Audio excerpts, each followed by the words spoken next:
Good morning my dear student. जैसा कि हम लोग ऑप्टिकल आइसोमेरिज्म पढ़ रहे थे बेटा, उसमें हम लोगों ने इनैंसियोमर और डायस्टीरियोमर की बात की थी। ठीक है, इनैंसियोमर्स क्या होते थे बोलो? इनैंसियोमर वो कंपाउंड्स होते थे जो क्या हो बेटा, ऑप्टिकली एक्टिव हो और उनकी मिरर इमेज एक दूसरे से क्या हो, नॉन सुपरिम्पोजिबल हो। ठीक है, बोलो। यहाँ पे आपको फोकस करना है कि इनैंसियोमर वो कंपाउंड होते हैं जो क्या होना चाहिए बेटा, जो ऑप्टिकली एक्टिव होते हैं। ठीक है, दूसरी बात ये कि इनकी जो मिरर इमेज होनी चाहिए वो कैसी होनी चाहिए, नॉन सुपरिम्पोजिबल। और जो कार्बन होना चाहिए दोनों मॉलिक्यूल में, कार्बन और सेम होना चाहिए। सेम कार्बन मतलब ये कि कार्बन जितने जो जो मॉलिक्यूल के ग्रुप के साथ कनेक्ट है वो दूसरे कंपाउंड में वही कार्बन वही मॉलिक्यूल के साथ क्या हो, वही ग्रुप्स के साथ क्या हो बेटा, कनेक्ट हो। भले उन उन उन ग्रुप्स का क्या हो बेटा, अरेंजमेंट क्या हो जाए, डिफरेंट हो जाए। ठीक है, सेम कार्बन की परिभाषा समझ गया बेटा, डिफिनेशन समझ। सेम कार्बन क्या होता है, वो कार्बन जो क्या हो, उनको चाहे एक से अधिक मॉलिक्यूल में कर दिया जाए, लेकिन वो कार्बन अगर एक मॉलिक्यूल में जितने ग्रुप उसके जो जो ग्रुप कनेक्ट हो दूसरे मॉलिक्यूल में भी वही ग्रुप्स क्या होने चाहिए, कनेक्ट हो जाए, हो उनको क्या कर लेते हैं बेटा, उनको सेम कार्बन कहते हैं। ठीक है, जैसा कि हमने तुमको बताया था बेटा कि जो डायस्टीरियोमर्स होते हैं वो क्या होते हैं बेटा, बोलो? ऑप्टिकली एक्टिव होंगे, ऑप्टिकली इनएक्टिव होंगे। एक ऑप्टिकली एक्टिव होगा या एक ऑप्टिकली इनएक्टिव होगा। ठीक है, अगर दो मॉलिक्यूल के बीच कंपेरिजन हो रहा है। ठीक है बेटा, तो आपको ये बात समझनी है कि यहाँ पे मैं क्या बताने की कोशिश कर रहा हूँ कि डायस्टीरियोमर और थोड़ा सा इनैंसियोमर के बीच आप लोग और आइडेंटिकल मॉलिक्यूल के अंदर आप लोग कंफ्यूज होते जा रहे हो। कंफ्यूज होने की कोई जरूरत नहीं है बेटा, बार बार अभ्यास करोगे, बार बार वीडियो देखोगे तो आपको ऑटोमेटिक आपको कॉन्सेप्ट क्लियर हो जाएंगे और फिर कोई डाउट हो तो आप पूछ सकते हो। ठीक है, तो आपको ये ध्यान देना बेटा, डायस्टीरियोमर क्या हो सकते हैं, क्या मिरर इमेज नहीं होते हैं। मिरर इमेज नॉन सुपरइम्पोजिबल की बातें छोड़ो, मिरर इमेज होते ही नहीं। ठीक है, मिरर इमेज जो है क्यों नहीं होते हैं, बात समझ रहे हो? और ये क्या होते हैं, इनकी फिजिकल प्रॉपर्टीज क्या होती हैं, डिफरेंट हो सकती है। जबकि इनैंसियोमर फिजिकल प्रॉपर्टी क्या हो सकती है, सेम हो जाती है, आइडेंटिकल होती हैं, एक्सेप्ट ऑप्टिकल रोटेशन को छोड़ के। ठीक है बेटा, तो आपको ये समझना है कि डायस्टीरियोमर्स वो मॉलिक्यूल होते हैं जिनमें क्या हो बेटा, बोलो? मिरर इमेज सुपरिम्पोजिबल बातें छोड़ो, मिरर इमेज होती ही नहीं है।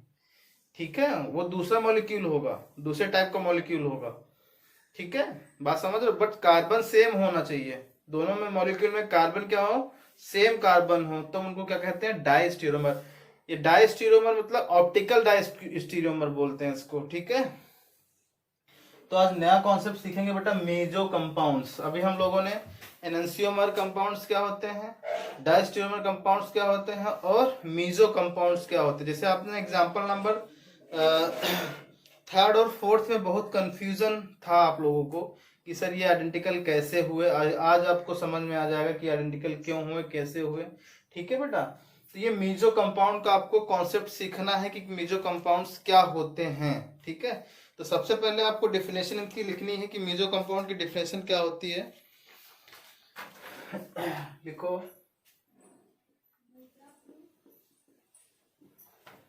if an optically inactive compound, if an optically inactive compounds, if an optically inactive compounds has one optically active compound,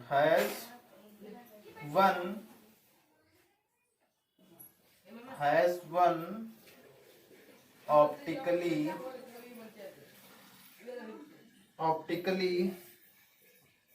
active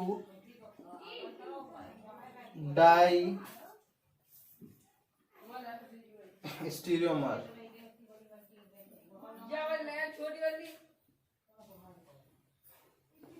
Diastereomers, then the compound is known as, then the compounds is known as meso compound, meso compound.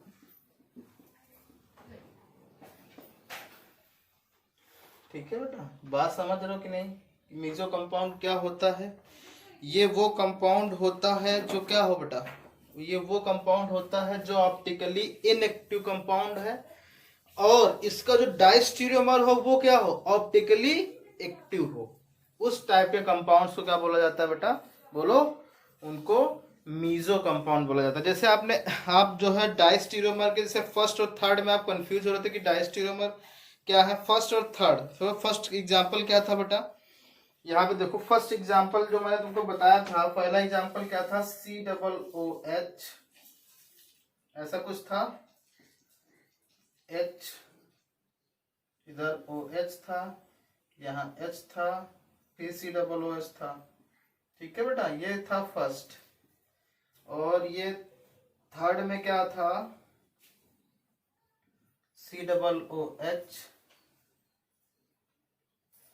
OH, H, OH, H और COOH, ये third example था ना बेटा। अब देखो इसमें आप confuse हो रहे थे कि यहाँ से क्या होना चाहिए इसमें। देखो पहले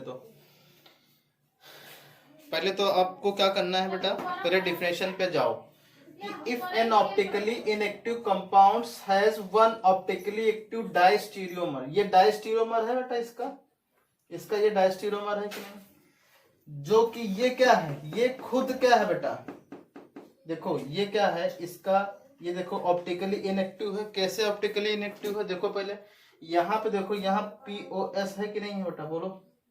ये POS है, POS है, इसमें सिमिलरिटी आ गई क्योंकि यहाँ से आप जब काटोगे तो बिल्कुल सेम आ जाएगा, तो ऑप्टिकली इनएक्टिव हो गया ये तो। और ये इसका ये क्या है बेटा, डायस्टीरियोमर, और ये जबकि क्या है, ऑप्टिकली क्या है, एक्टिव कंपाउंड है। बात समझ रहे हो? आपको डेफिनेशन के अकॉर्डिंग जाना, if any optically inactive compound, ये यानी कि ये जो दिया दे रखा है आपको, ये क्या है बेटा, मीजो कंपाउंड है। ये क्या है, ये मीजो कंपाउंड है, मीजो कंपाउंड। मीजो कंपाउंड क्या हो, समझ में आया बेटा? मीजो कंपाउंड में कम से कम एक तो POS होना ही चाहिए। बात समझ रहे हो? वो मीजो कंपाउंड होगा, एक POS हो और 2 कायरल सेंटर हो, वो क्या हो जाएगा, वो जो कंपाउंड होगा वो मीजो कंपाउंड होगा। मेरी कंडीशन क्या बेटा, अभी लिखवाऊंगा मैं, 2 कायरल सेंटर होने चाहिए और एक POS अगर आ जा रही है तो समझ जाओ जो कंपाउंड गिवन है बेटा वो क्या है, मीजो कंपाउंड है। और डिफिनेशन क्या है इस मीजो कंपाउंड की, ये क्या है, डायस्टीरियोमर है कि नहीं, ये देखो बेटा, क्योंकि इसमें मिरर इमेज भी तो नहीं है।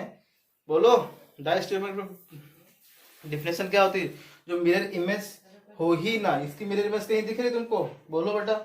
इसी की मिरर इमेज है नहीं, सुप्रीम पॉसिबल और नॉन सुप्रीम पॉसिबल की बात ही छोड़ो, ये देखो ये मिरर इमेज है ही नहीं, तो ये दूसरे की क्या है, डायस्टीरियोमर। लेकिन ये कंपाउंड पर्टिकुलर, ये कंपाउंड क्या है, ये मीजो कंपाउंड। अगर हम इसको कॉन्फ़िगरेशन के अकॉर्डिंग देखें बेटा, तो कॉन्फ़िगरेशन किस टाइप का था, बोलो? मीजो कंपाउंड में आपने देखा होगा बेटा, ये R था और ये क्या था, S। तो देखो यहाँ पे अपोजिट कॉन्फ़िगरेशन है कि नहीं है मीजो कंपाउंड। इसलिए तुम देखो बेटा कि यहाँ पे ये जो कायरल सेंटर है, ये क्या है बेटा, ये यहाँ पे 4th पोजीशन वर्टिकल लाइन पे है, तो यानी कि ये R है। R वर्टिकल मतलब एंटी क्लॉकवाइज ना बेटा, तो यानी कि ये एंटी क्लॉकवाइज रोटेट कराएगा, और ये कैसे रोटेट कराएगी, बोलो? ये क्लॉकवाइज रोटेट करा रही। बात समझ, क्योंकि यहाँ 4th पोजीशन 4 हॉरिजॉन्टल प्लेन में है, तो हॉरिजॉन्टल में केस में नंबर सेकंड आ जाएगा, तो हॉरिजॉन्टल में अगर हो तो ये क्या होगा, ये क्या होगा बेटा, ये कैसा S है ना, तो S मतलब क्या, ये क्लॉकवाइज होगा, R मतलब क्या, ये एंटी क्लॉकवाइज होगा। बात समझ आई? बोलो भाई, हॉरिजॉन्टल में है ना केस नंबर 2, केस नंबर 2 में जब एंटी क्लॉकवाइज घूमे तब तो R हो, और जो क्लॉकवाइज घूमे तो इसको S। अब तुम सोच लो बेटा, यहाँ पे एक प्लेन क्लॉकवाइज घुमाना चाह रही, एक कायरल सेंटर क्लॉकवाइज घुमाना चाह रहा, एक एंटी क्लॉकवाइज घुमाना चाह रहा, इस, ठीक है ना? अब तुम सोचो बेटा, एक प्लेन को क्लॉकवाइज, तुम सोचो बेटा कि जैसे 2 सेंटर, तो एक क्या हुआ, एक मॉलिक्यूल के पास 2 कायरल सेंटर है, एक कायरल सेंटर उस लाइट पीपीएल को क्लॉकवाइज घुमाना चाहता है, एक एंटी क्लॉकवाइज घुमाना चाहता है, उतना ही डिग्री, तो नेट कितना आ गया बेटा, नेट कितना आएगा, 0 हो गया ना।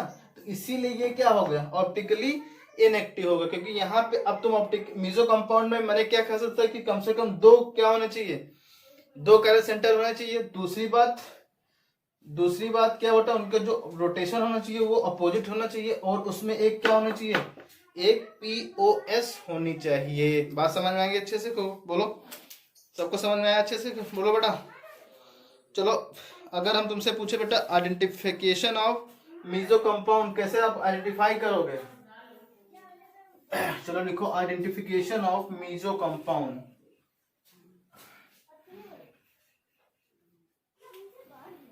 Identification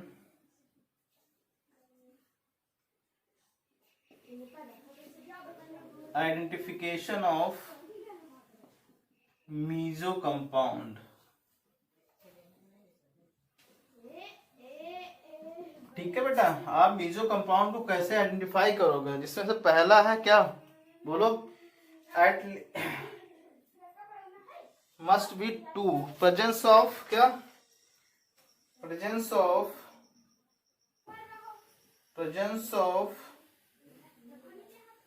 eight least 2 chiral centre, at least कितने बेटा, 2 कायरल सेंटर। ठीक है, दूसरा पॉइंट,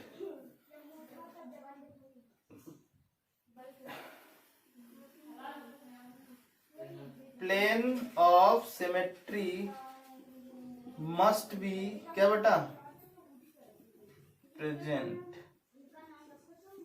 ठीक है, नंबर 3, रोटेशन क्या होना चाहिए,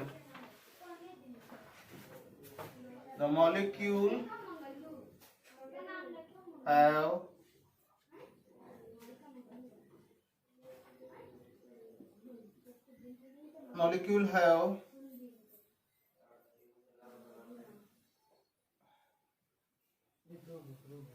कैंसिल, सॉरी ये वाला ऐसे लिख सकते हो, 3rd पॉइंट कि 1 chiral centre rotate 1 chiral carbon rotation is clockwise and another chiral center, chiral carbon rotation, ये रोटेशन किसका हो रहा है बेटा, पीपीएल का हो रहा है, याद रखना, रोटेशन इज एंटी क्लॉकवाइज।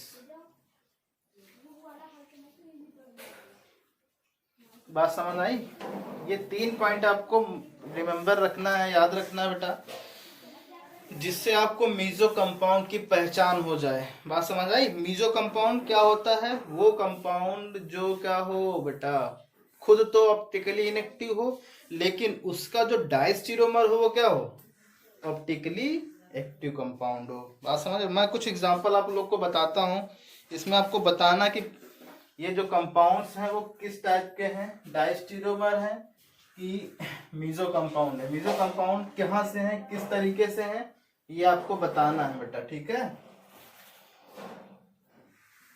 जिसमें से पहला कंपाउंड मैं तुमको दे रहा हूं बेटा,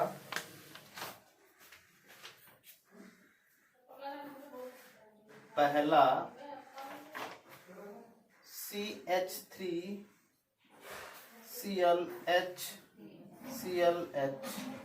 यहाँ CH3 हो गया। ठीक है बेटा, दूसरा का मॉलिक्यूल है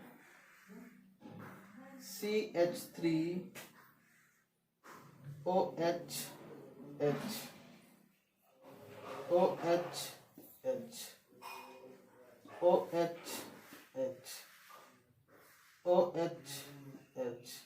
CH3।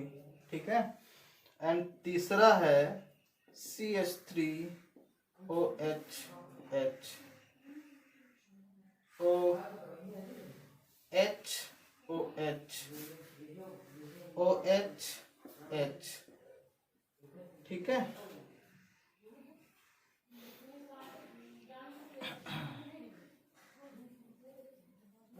फोर्थ वाला है बेटा CH3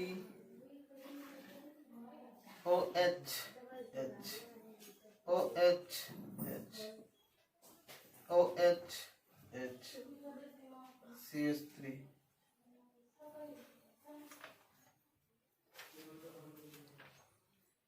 ठीक है, देखो इसमें बेटा बताओ, चलो पहला वाला मीजो कंपाउंड है ना, बताओ कहाँ से। इसके पास 2 कायरल सेंटर हैं, वो कंडीशन फुलफिल हो रही है, ठीक है। बोलो, इसके पास एक पीओस है, एक क्लॉकवाइज घुमाना चाहिए तो एक एंटी क्लॉकवाइज घुमाना चाह रहा, ठीक है। यानी यहाँ पे पीओस है तो ये क्या है बेटा, एक मीजो कंपाउंड हुआ। यहाँ बताओ, यहाँ भी देखो, यहाँ से पीओस है कि नहीं है बेटा, यहाँ से ये पीओस है, ये बोलो, ये पीओस हो गई। कार्य सेंटर एक से अधिक है कि नहीं, मतलब 2 से अधिक तो है ही ना, तो ये भी क्या होगा बेटा, मीजो कंपाउंड होगा, होगा कि नहीं। अब यहाँ बताओ, यहाँ थोड़ा सा ध्यान देने की जरूरत है बेटा। यहाँ पहले कितने में है कार्य सेंटर, 3 है, ठीक है। तो ये क्या होगा, मीजो कंपाउंड होगा कि नहीं होगा, ध्यान से देखो बेटा। मीजो कंपाउंड ये हो जाएगा, बताओ कहाँ से, अगर हम यहीं से क्या कर दे बेटा, यहीं से इसको कट कर दें, यानी कि यहीं से पीओस हो जाए, तो ये क्या होगा, 2 सेंटर हैं और ये मिरर इमेज एक दूसरे की है, ये भी क्या होगा बेटा, मीजो कंपाउंड होगा। बात समझ रहे हो, ये भी फोर्थ वाला भी होगा। अगर इसको क्या कर दे बेटा, यहां से कट कर दे, ये पीओस हो जाएगा, देखो सेम आ रहा कि नहीं, मिरर इमेज आ रहा, तो ये भी क्या होगा बेटा, मीजो कंपाउंड। बात समझ रहे हो, बोलो मीजो कंपाउंड समझ में आ गया क्या होते हैं, बोलो बेटा। चलो, ये तो मीजो कंपाउंड आपने समझ लिया है, ठीक है। अच्छे से देख लेना वीडियो, ठीक है। कोई डाउट हो तो पूछ सकते हो आप लोग, ओके बेटा, थैंक यू।